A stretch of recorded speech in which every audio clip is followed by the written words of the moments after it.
कस्तो गर्मी भने एकछिन पनि त्यही गाडी रोकाएर यति आउँदा पनि गर्मी हुने।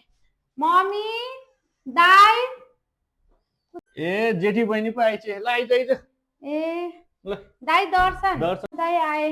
कस्तो गर्मी के अनि मम्मी खोइ त? मम्मी त्यहाँ आफ्नै रुममा हुनुहुन्छ। ए मम्मी ए मेरो जेठी पो आइछ बस बा बस आए नि अनि आमाको मुख हेर्ने दिन ढोक गरे। भाग्यमानी भएछ बाबा ए ल बस बस ए अनि कान्छी आकी छैन? छैन भन्ने बित्तिकै कहाँ हिँड्न पाउँछ र त्यो कान्छीले गोबर सोर्दै होली अहिलेसम्म।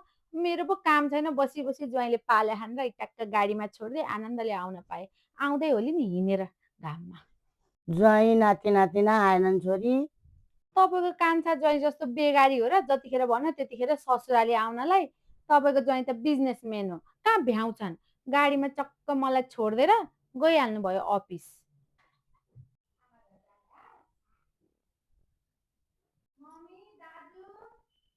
ए कान्छी पो आइछ त आइज आइज भित्र। दाजु दर्शन दर्शन दर्शन आमालाई दर्शन गर।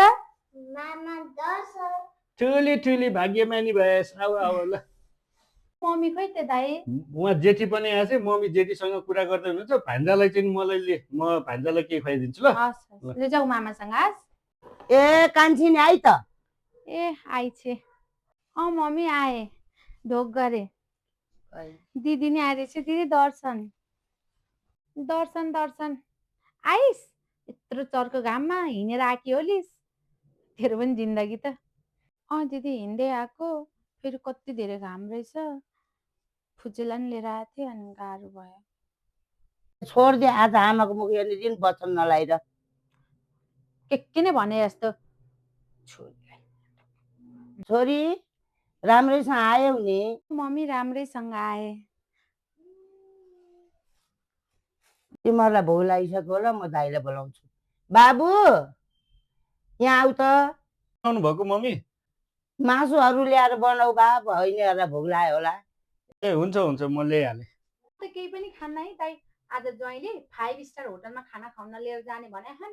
मलाई केही खान मन छैन। त्यही पनि यहाँ कुन्ताको मिठो हुने हो र। म त खान्छु दाइ, भोक लागेछ। त्यसो भए अब मम्मीको मुख हेरौँ न त दिदी। पक पक पक पहिला म हेर्छु। जेठी म होइन कति नै के नै ल्याएर आए जस्तो। हात्तिरै पहिला मुख हेरौँ अरे। एउटा गत्ती सामान ल्याउने। ल मम्मी अब म हेर्छु पहिला।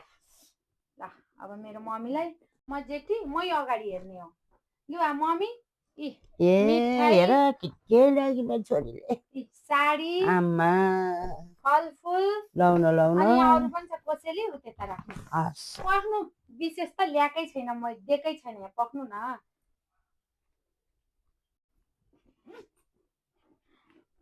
जे भए पनि हुने खानेलाई छोरी दिनु भएको छ, यति त गर्नु परिहाल्यो नि। कोही कोही जस्तो भिखारी हो र हामी? आमा लाउन नि बाबा। दिन कति ल्याइछौ त बाबा? ल्याउनु परेन? त्यत्रो बिजनेसम्यान ज्वाइँ, यति त दिनु परिहाल्यो नि। ए लो बाबा कसैले जस्तो यति कुराउनी बोकेर आउने म होइन। ल ह्याप्पी मदर्स डे मेरो मम्मीलाई। Thank you.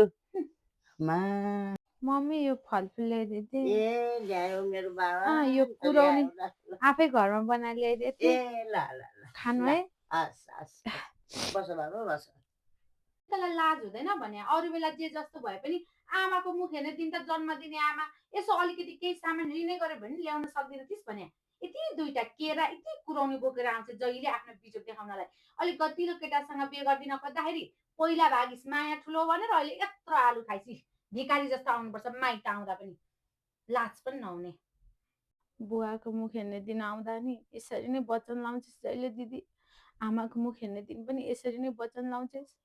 मैले कसरी ऋण गरेर लिएर आउने? तिर्ने बाटो पनि त हुनु पर्यो। मेरो क्षमताले जति सके त्यति लिएर आए।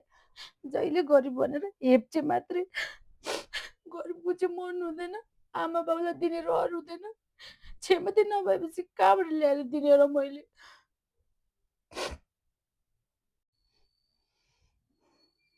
ऋण गरी गरी ल्याउनु पर्दैन बा। तिमीहरूलाई दुइटै ज्वाइँले सुखसँग पालेर तिमीहरू हाँसेर आयो भने त्यही खुसी हो मलाई। ल भयो बा। नानी बहिनीलाई वचन नला। आफ्नो भाग्यले हानि हो। तेरो धनी ज्वाइँ पर्यो, उसको गरिब ज्वाइँ पर्यो, त्यो पनि खुसी छे। मलाई जे ल्यायो नि हिरा बराबरै छ छोरी छोरी। तपाईँलाई त भइहाल्छ नि काहीँ न आफ्नो छोरीको पक्ष लिने।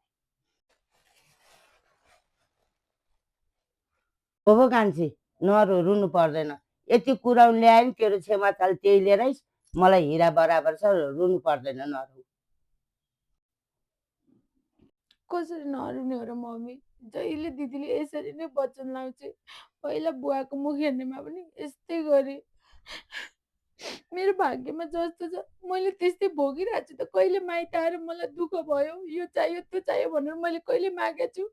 एक चिया खाएर पनि म आफ्नै श्रीमानसँग खुसी भएर बसेको छु दिदी। ल ल वचन नलाइराख छोरी, तेरो नि बहिनी हो, जे गरे मेरो छोराछोरी हुँदै यस्तो वचन लाएको सहन सक्दिनँ म।